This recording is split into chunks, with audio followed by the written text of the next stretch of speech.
Green fish fry చేసుకుందామండి. అని తెల్లగడ్డలు, అల్లము, ఒక ఇలాచి, చెక్క, లవంగం, కరివేపాకు, కొత్తిమీర,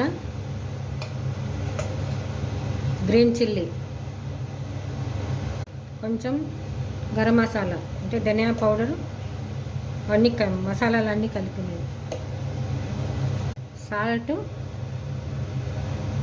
పసుపు, కొద్దిగా కలర్ కోసము కారం, కొద్దిగా నిమ్మరసము, మిక్సీలో మసాలా అంతా వేసి బాగా కలుపుకోవాలండి.